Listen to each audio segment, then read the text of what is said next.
For today's video nga po mga kamars, ay pupunta po tayo ng Antipolo simbahan at yan nga po at maaga po akong naligo, ay palagay-lagay pa po sa kilikili. Dahil nga po ay sinabi niya kahapon na pupunta kami ngayon, edi go rats, nag-okay naman ako, edi syempre, go go go. Pasensya na po kayo mga kamars dahil ganyan po ang ating video, makurap-kurap po siya kasi nga hindi naman po original ang ating cellphone, mumurahin lang po na Android. At yan nga po si Kuya naka-brown, hindi po talaga yan siya lumingon bago tumawid, nakakaloka po talaga siya.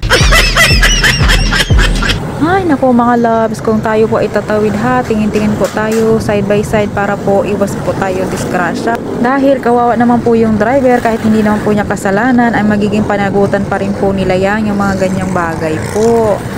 O siya, sige mga kamars, at dahil medyo na-stress pa ako kanina dahil nga doon sa tumawid kanina doon sa palengke, Diyos ko po marimar. Kaya po mga kamars, ay ingat po tayo palagi. By the way mga kamars, dumaan nga po kami dito dahil magpapa-ear-ear. Try lang good mga kamars. Ingon pa sa akong bana diha mga kamars, kay nabawasan ko no ang hangin sa ihang gulo, kay angkas ko nito. Charot rabito mga kamars.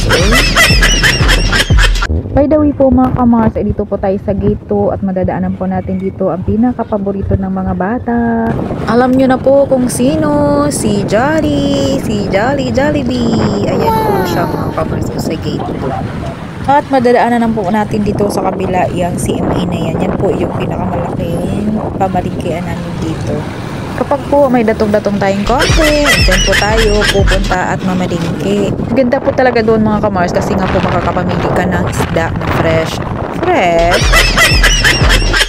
Masarap naman po talaga kapag fresh mga kamars yung isda kasi nga lagyan mo lang ng kamatis. Ay naku, manamis-namis din po talaga yung kanyang sabaw. Mas lami po kaihigop ba.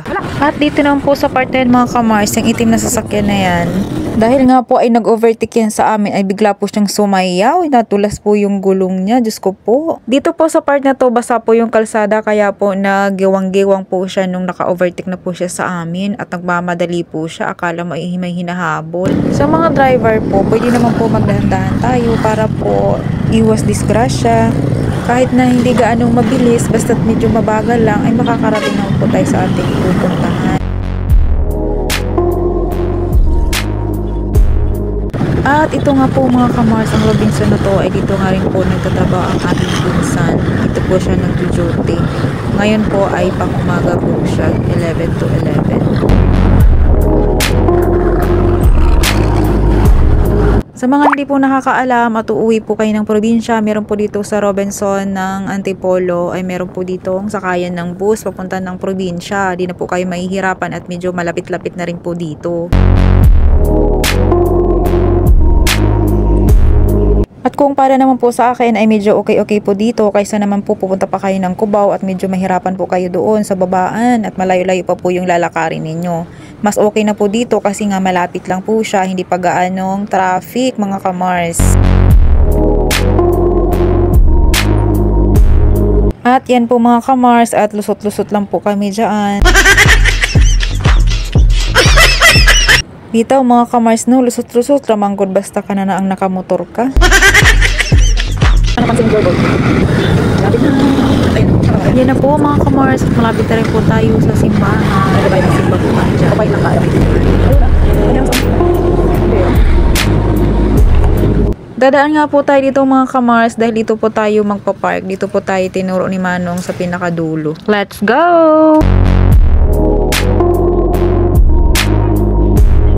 Fast forward na nga po tayo mga kamars at ito na po tayo sa simbahan sa loob. Pumasok na po rin po kami dyan ni Dodong Villar at naghanap na po kami ng aming maupuan. Hindi nga po niya dyan alam mga kamars na nagbibideo po ako sa kanya.